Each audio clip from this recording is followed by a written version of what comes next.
Connaissez-vous un organe qui filtre plus de 170 litres de sang par jour et qui régule les quantités d'eau dans votre corps? Il fait partie de nos émonctoires. Les émonctoires sont des organes qui jouent le rôle de porte de sortie afin de permettre à notre organisme d'évacuer ses déchets. C'est aussi un organe vital et on en a deux. Mais il est possible de vivre avec un seul. Aujourd'hui, je vais vous parler des reins.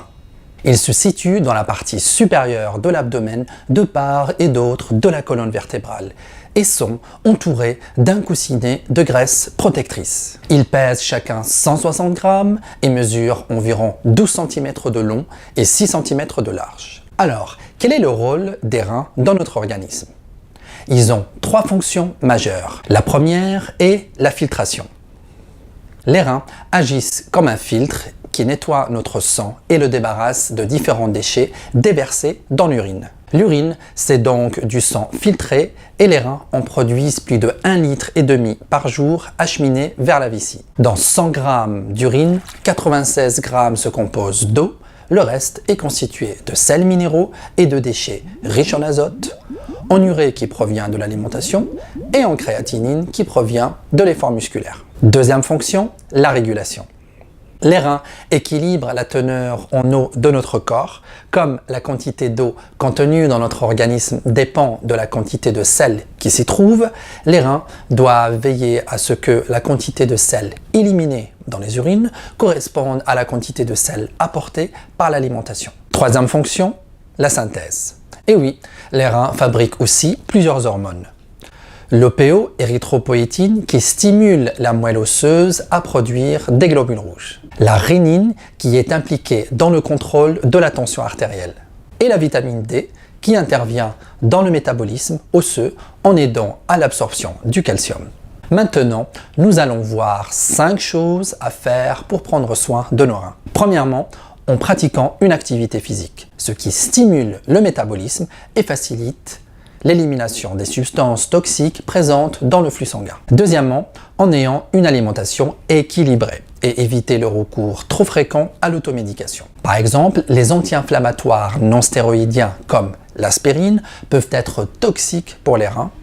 Il en va de même pour certains analgésiques comme le paracétamol s'ils sont utilisés à forte dose et à long terme. Maintenant, nous allons voir une liste d'aliments pour avoir les reins solides. Les asperges, leurs propriétés diurétiques stimulent le fonctionnement de nos reins et éliminent les toxines. Les épinards, riches en minéraux, ils nous détoxifient et nettoient nos reins. Le céleri, diurétique et riche en minéraux. La betterave, excellent détoxifiant pour les reins. Vous pouvez également consommer sous forme de jus le jus de carotte, qui est idéal pour purifier le sang et faciliter le fonctionnement des reins.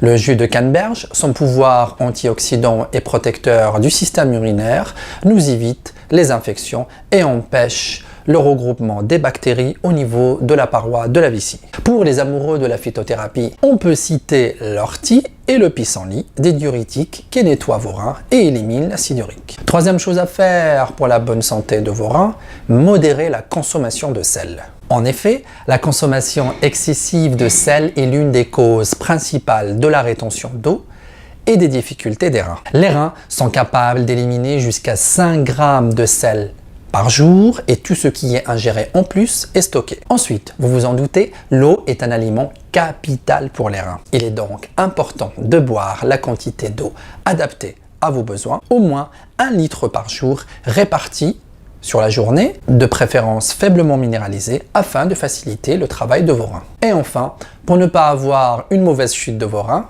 ne pas fumer. Je ne vous apprends rien d'extraordinaire, le tabagisme affecte la santé du système respiratoire et a un effet négatif sur les reins. Cette habitude affecte les vaisseaux sanguins des reins et a un fort impact sur le développement de troubles comme l'hypertension artérielle ou le diabète. Les fumeurs ont jusqu'à 2 fois plus de risques de souffrir d'insuffisance rénale, tout comme les fumeurs passifs. C'est fini pour aujourd'hui, j'espère que vous avez appris des choses intéressantes. Merci d'avoir regardé cette vidéo et prenez soin de vous.